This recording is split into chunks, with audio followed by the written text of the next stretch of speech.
Greetings. So, quick question. How many have ever gone to the doctor? Well, I'm assuming most of you are probably raising your hands. How many have ever had a doctor explain to you what was wrong and you heard what they said and you understood all the words, but you did not understand what they meant? Well, this is where we get into the subfield within communication dealing with healthcare communication, which is a focus area. And there's also this overlapping with intercultural communication and healthcare communication. And as you can maybe guess from the other chapters we've discussed, there's a lot of intercultural issues that can come up in something as simple as healthcare.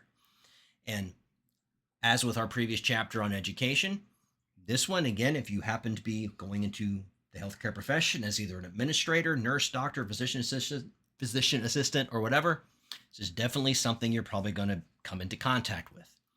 So what are these intercultural communication issues dealing with healthcare, and what problems do they resolve, and what do we need to think about? Well, that is the subject of this lecture.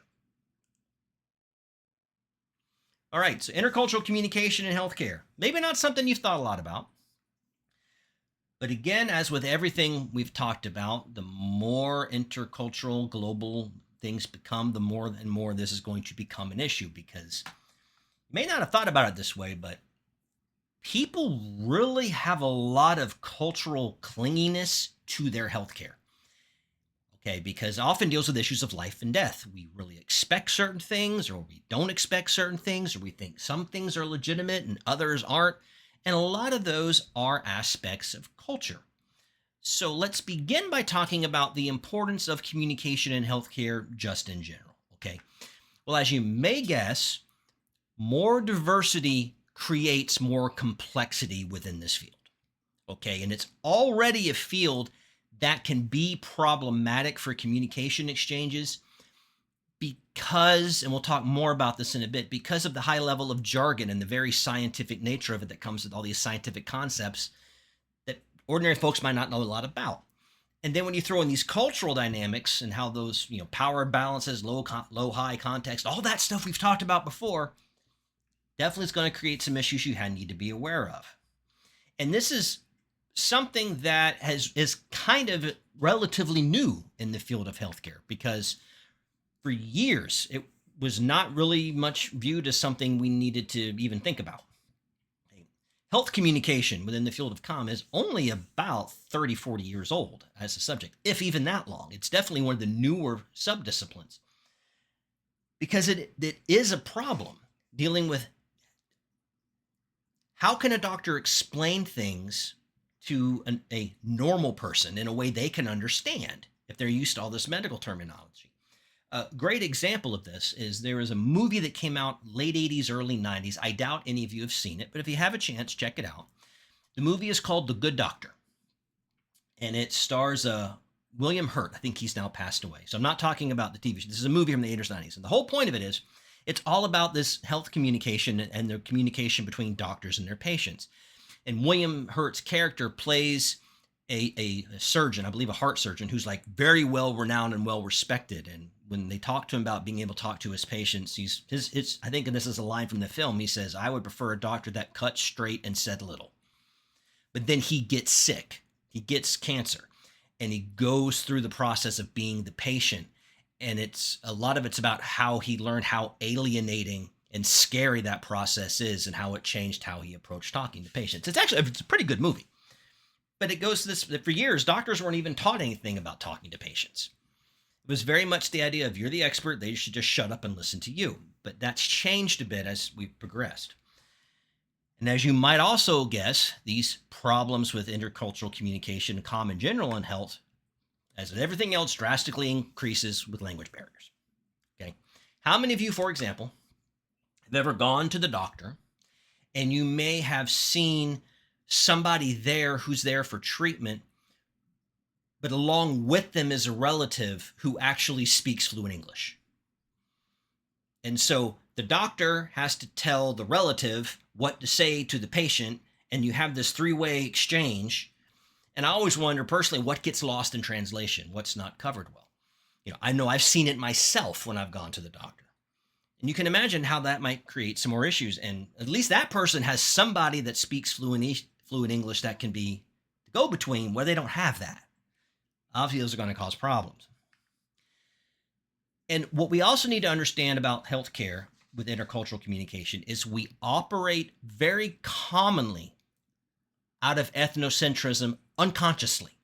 Okay, we don't set out to be ethnocentric. It just kind of winds up seeping in. Like, this is how we should be. For example, and I'm not going to ask for hands, obviously, because it's an internet class, but if you're going to go to the doctor, you're going to have a surgeon, get a surgery, and the surgeon comes in and introduce themselves, might you make judgments about them based on their ethnicity? And I've had students, when I've talked about this in class, who flip it, who's like, oh, if I have a doctor come in and he's from India, I know I'm great. Whereas if he's a white guy, I'm going to worry. And I've had that flip happen. And that's ethnocentric. What is the view if you hear somebody got a medical procedure done in England or France or Italy or Mexico? Do you somehow view it as inferior? Why? They have good healthcare in England, France. They have good healthcare in Mexico. They got good doctors. So why is it we automatically assume it's inferior? Okay, that's what we're talking about as far as operate out of ethnocentrism unconsciously.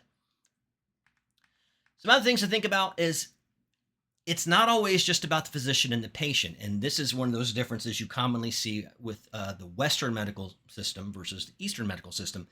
And I'm not talking about the differences in treatment. I'm talking about just the general philosophy. You have two classically trained doctors. What you do see more often in Eastern based countries is there's this idea of, I'm not just treating the patient, I'm treating the whole family. Okay, remember, they're collectivist society, harmony, all that stuff. So I need to make sure they're included, and I talk to them and explain them and get them involved. Whereas here in the United States, the doctor may, I've been with my wife to the doctor before and have been told when he's going to talk to her about stuff that I need to leave the room. Even though she's going to tell me exactly what was said as soon as she comes out. Or she's even said, well, no, he can stay. And the doctor's like, well, we really can't let him. See how that's separating the family out? So again, that's a different orientation that comes heavily from culture. Also, this idea of community involvement and how important it is to get the community here. And I'll give you an example of this. And I will reference this example again in just a few minutes. But when I worked for the Wyoming Department of Health, I worked for the immunization program. There was a big push at the time to try to get up the vaccination rates of the varicella vaccine. Now, if you're not familiar, varicella is the chickenpox vaccine. And specifically in Wyoming, it was very low on the Wind River Reservation. So we needed to do some stuff to try to get those up. And we could have gone in and just had vaccine clinics and whatnot, but the problem is not a lot of people would have come. So we had to do a lot of community outreach and meet with tribal leaders and meet with families and have lots of town halls and go door knocking, go into people's homes to try to get the community on board, okay, to get those vaccination rates up. Now that's getting the community involved. Now we could have just done vaccination truck, but again, we wouldn't have had good participation. So how is that community involvement work? Is it prioritized? Is it not? Issue you may have. And also cultural orientations towards public health challenges. How a culture views itself as far as indirect versus direct, low context, high context, all this stuff we've talked about really comes into public display when you have some kind of public health challenge, or the example I'm going to use here, an outbreak. This was never shown better, at least in my opinion, of what I've experienced in my life, than during the COVID-19 lockdowns throughout the world. Right? Because if you remember, in the United States and other Western countries, during the public health, during the lockdowns, a lot of people were speaking out and going, this is wrong, this is taking away my rights, all this kind of thing. But that's in line with a culture that values individualism, that values freedom, that values speaking your mind. You can see how they would view a lockdown as infringing on their rights. You didn't have that in a lot of, for example, Asian basin countries. Some of the first countries that got out of COVID lockdown the quickest were countries like Vietnam, Laos, Cambodia, China, because they're more collectivist. So people were like, okay, yeah, I'll stay indoors. Fine. This is what's best for the group. It's what I'll do. So you see that's just one example, but I think probably one you can think about and you have some experience with, where these orientations with all these things we've talked about have come on full display during a public health crisis when people had to do things that they might not have liked doing. So also, what are some intercultural barriers to effective healthcare? So we've talked about some of these issues you need to think about, but what are some of the specific barriers you're going to run into? Well, one is historical treatment of culture groups. If you have some groups that have a positive history with medical care, they'll be much more likely to use it and take advantage of it versus those that maybe don't. Again, said I would bring this example up in just a bit. What was one of the reasons why you think the vaccination rates on the Wind River Reservation were as low as they were when I worked for the Wyoming Department of Health?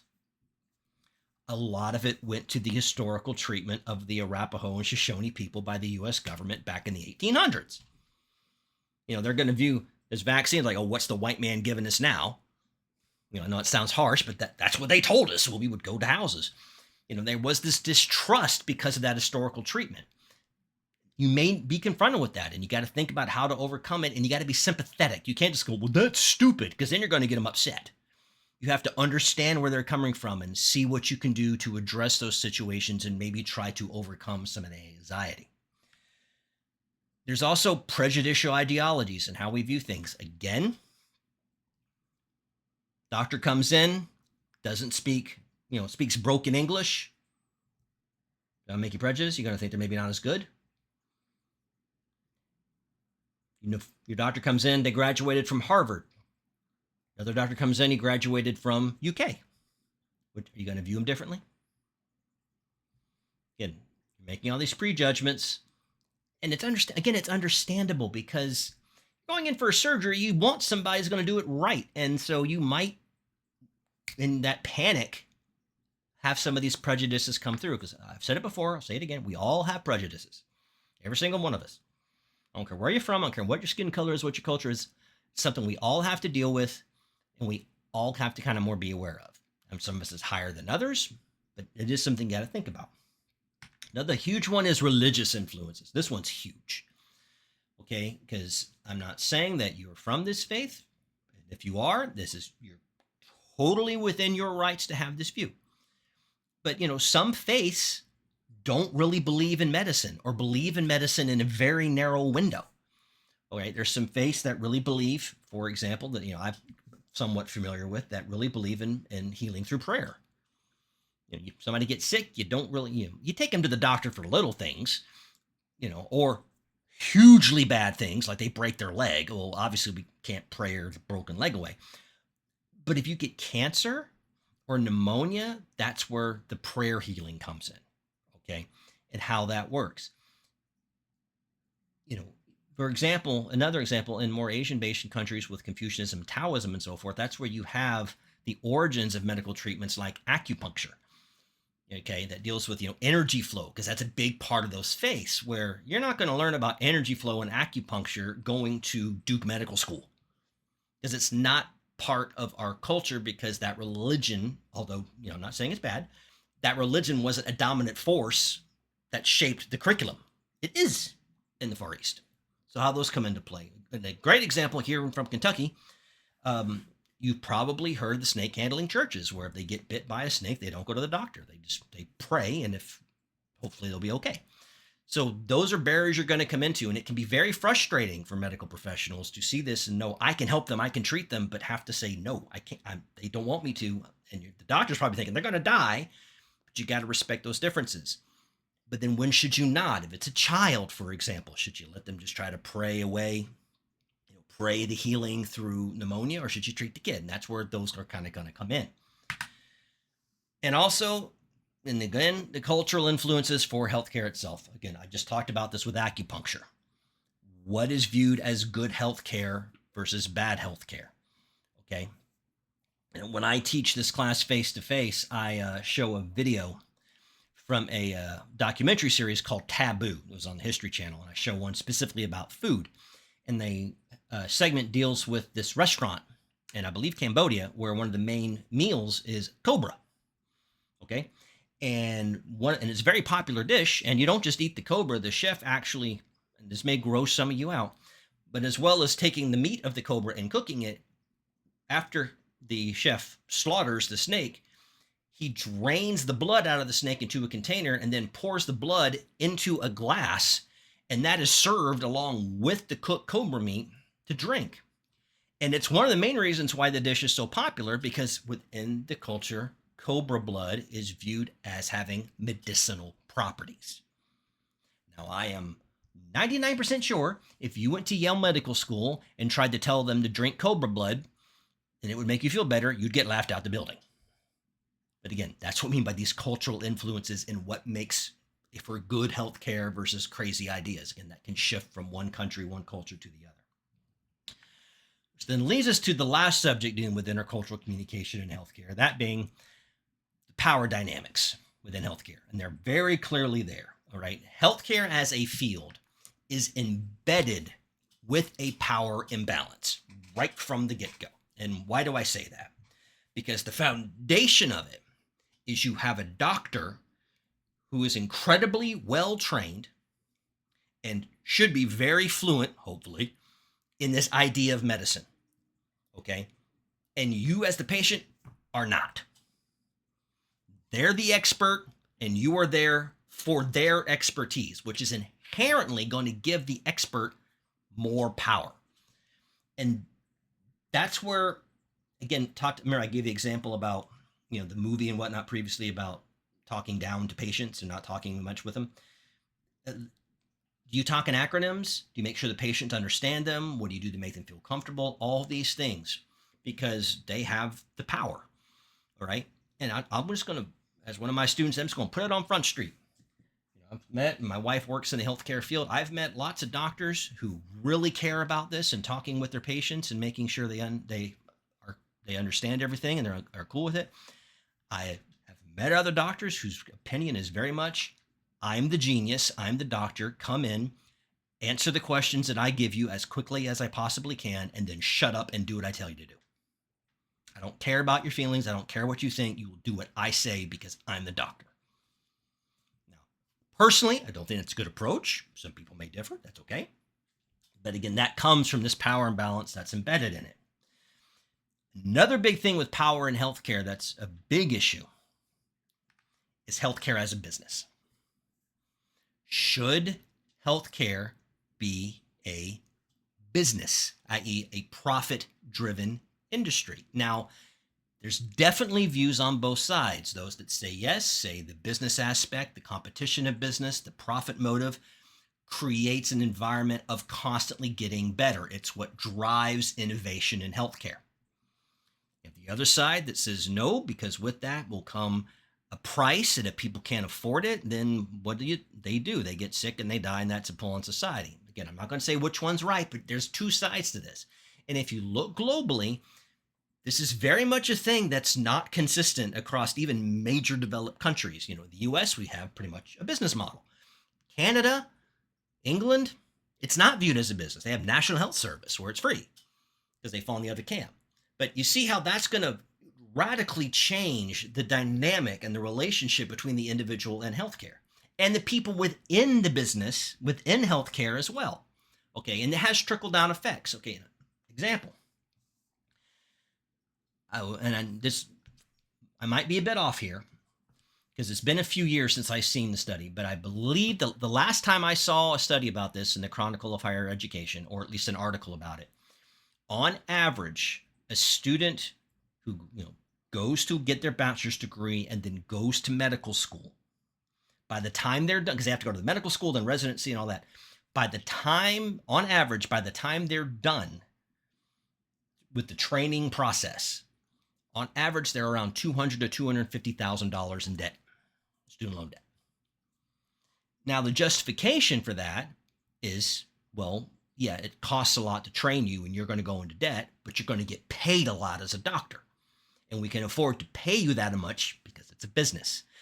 So again, we just talked about not too long ago intercultural aspects in education. You see that relationship there between how this view of healthcare as a business is also affecting education policy and funding.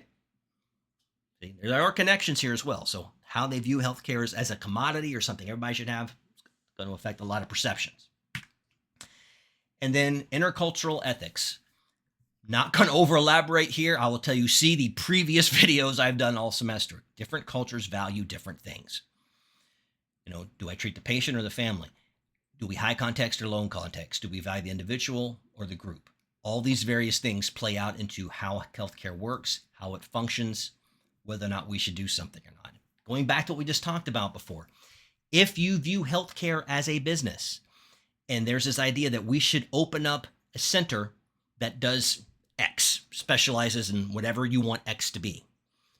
Part of that will probably be some kind of cost benefits analysis of how much is this going to make versus what are we going to have to pay for it.